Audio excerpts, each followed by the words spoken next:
അപ്പൊ വിഷുവല്ലേ, ഇപ്പൊ എന്താ പരിപാടി? നാട്ടിൽ പോണം, വിഷുവല്ലേ, കുട്ടികൾ പടക്കമൊക്കെ പൊട്ടിക്കണം എന്ന് പറയുന്നുണ്ട്. ഹായ്. അവിനാഷ്. ഭൂട്ടാനിൽ എത്തിയോ?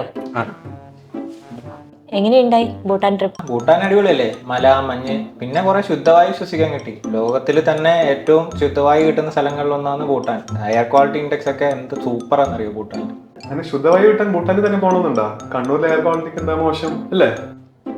കണ്ണൂരിന്റെ എയർ ക്വാളിറ്റി അത്ര മോശമൊന്നുമല്ല. 58 ഉണ്ട് എയർ ക്വാളിറ്റി ഇൻഡെക്സ്.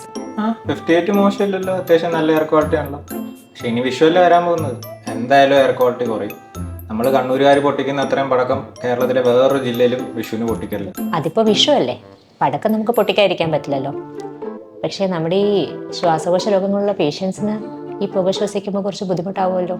പുക ഒരു പ്രശ്നം തന്നെയാണല്ലോ. അതിനിപ്പോ നമ്മളെ പേഷ്യൻസിനെ ഇപ്പൊ എന്താ ചെയ്യാൻ പറ്റുക അതിനൊരു പരിഹാരമായിട്ട്? ഇതിനിപ്പോ നമുക്ക് ശ്രദ്ധിക്കാൻ പറ്റുന്ന കുറച്ച് കാര്യങ്ങളുണ്ട്. പുക എന്ന് പറയുന്നത് എല്ലാവർക്കും പ്രശ്നക്കാരനാക്കുന്ന ഒരു സാധനമാണ്. അപ്പോൾ ഈ ശ്വാസകോശ സംബന്ധമായിട്ടുള്ള രോഗങ്ങളുള്ള പേഷ്യൻസ് അവർ പരമാവധി പടക്കം പൊട്ടിക്കാണ്ടിരിക്കുന്നത് തന്നെയാണ് നല്ലത്. പൊടിയിൽ നിന്നും പുകയിൽ നിന്നും എന്തെങ്കിലും രക്ഷ നേടണമെന്നുണ്ടെങ്കിൽ മാസ്ക് ഉപയോഗിക്കുക, എസ്പെഷ്യലി നമ്മുടെ N95 മാസ്ക്. ശ്വാസകോശ സംബന്ധമായിട്ടുള്ള രോഗങ്ങളുള്ള പേഷ്യൻസ് ആരെങ്കിലും നിങ്ങളുടെ വീട്ടിലുണ്ടെന്നുണ്ടെങ്കിൽ വീട്ടിൽ നിന്ന് ഒരു നിശ്ചിത അകലം പാലിച്ച് പടക്കം പൊട്ടിക്കുന്നതായിരിക്കും ഏറ്റവും നല്ലത്. അഥവാ ഇവർക്ക് ക്രമാതീതമായിട്ട് ശ്വാസമുട്ടലോ ബാക്കി കാര്യങ്ങളോ എന്തെങ്കിലും ഈ പടക്കത്തിൻ്റെ പുക ശ്വസിച്ചിട്ടുണ്ടാവുകയാണെങ്കിൽ അടുത്തുള്ള ആശുപത്രിയിൽ പോയിട്ട് എത്രയും പെട്ടെന്ന് വൈദ്യസഹായം തേടുന്നതായിരിക്കും നല്ലത്. അതെ, ഒരല്പം ശ്രദ്ധിച്ചാൽ എല്ലാവർക്കും ആരോഗ്യകരമായ വിഷു ആഘോഷിക്കാം. ഹാപ്പി വിഷു.